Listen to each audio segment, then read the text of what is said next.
Here I have OPPO F9 Pro, and let me show you how to enable here developer options on the following device. So at the very beginning, let's start by using the home screen. Find and select the settings, scroll down and choose here the About Phone.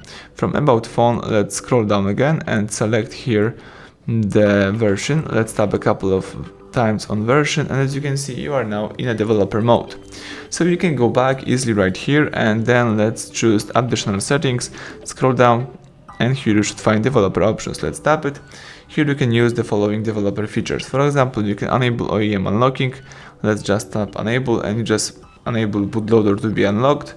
You can also here enable USB debugging, tap OK, and you may also use other developer features. For example, you can select mock location app, enable view attribute inspection, and use other stuff.